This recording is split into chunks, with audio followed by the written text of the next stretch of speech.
So weird having a camera with autofocus. In this video, I cover my 5 top tips for how to make slick, cinematic time lapses that are buttery smooth. Let's go.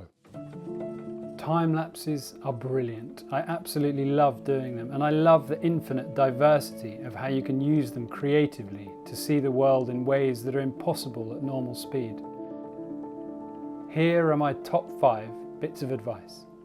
Number 1, and this should always be number 1, what is the action that you want to see happening during your time lapse? It might sound obvious, but it's really easy not to think about it and then to massively overshoot images, and then you're left with loads more to process, loads more wear on the camera, and it's just unnecessary.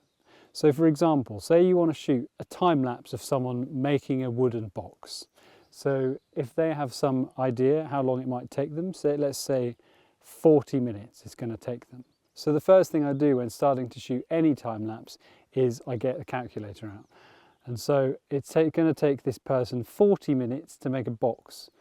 And I'm going to need a shot that's 300 frames long, so that at 25 frames a second, that gives me a 12-second finished time-lapse shot.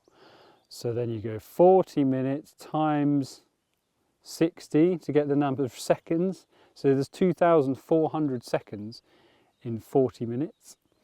And then you do 2,400 divided by 300. So then you know you need to be taking a still image every 8 seconds. Or say, for example, you want traffic rushing through a city. For that, you might only want to shoot over a few minutes. So then you do the maths again. So say it's 5 minutes.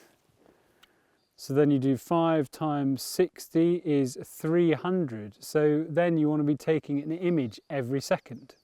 And number 2 is ND filters and motion blur. You really need to use ND filters when you're doing time lapses, because it means you can introduce nice motion blur to whatever your subject is. So for example, if you're filming pedestrians walking down a street and you use a normal shutter speed that you would use for video, say 50th of a second, then when that's sped up, the people will be quite flickery. Whereas if you slow the shutter down to say a 1/6 of a second, then it smooths out their movement. It gives everything a really nice motion blur and makes it smoother. And if you're doing landscape time lapses in nature, if you have a slow shutter speed, it means if a bird flies across the image, where normally you would see it as a speck appearing just for 1 frame, you won't see it at all. It's a bit like magic. Number 3 is flickery objects in frame.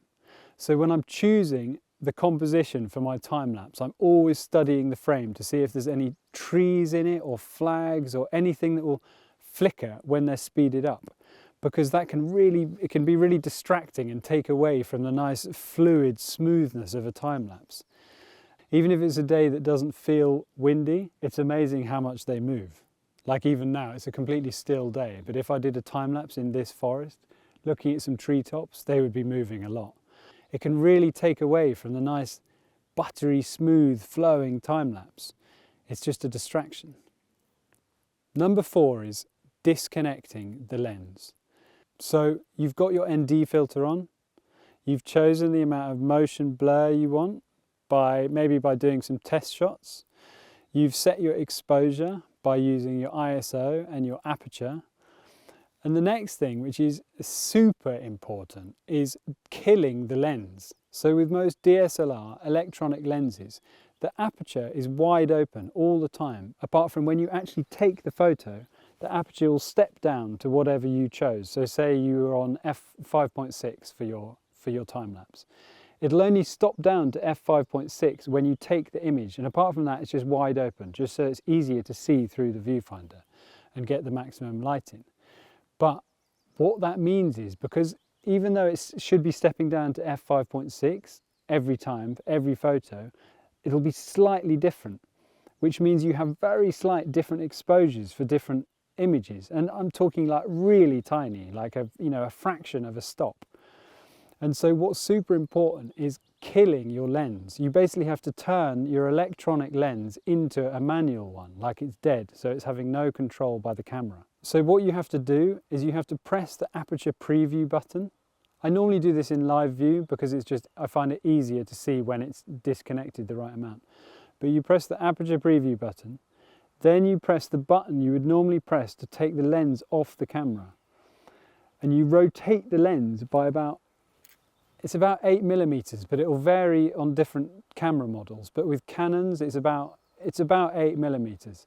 And you rotate it until the point where you hear that it's disconnected, like the live view will shut off, and maybe go another millimetre past that point. And now the lens is effectively like a manual lens. It's completely dead and killed at the f-stop that you chose. It feels like a bit of faff, but it is a really important step to not have flickery time lapses. There is software you can use to de-flicker your time lapses, but it's not perfect, and it's certainly not as good as just doing it when you shoot. Number 5 is RAW or JPEG. So when you make your time lapse, you have to choose the type of image for the camera to record, whether it's a JPEG or a RAW image. And if you're really new to filming and time lapsing, maybe you want to start off just taking JPEGs. It means you don't need any kind of grading or colouring skills, you know, and you can tweak the colour a little bit and the exposure if you need to.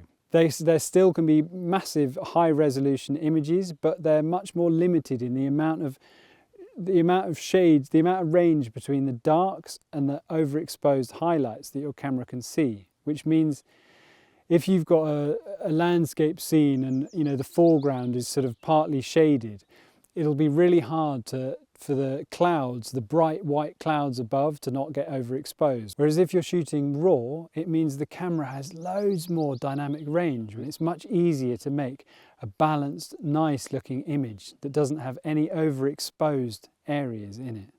So those were my 5 top tips for creating silky, smooth, cinematic time lapses. I hope they were useful to some of you. If you've got any questions, then just post them in the comments below. And I'll be doing follow-up tutorials using matte boxes and filters to balance exposures, as well as one on motion time lapses where the camera is doing a physical move as well as the time lapse. So yeah, until next time.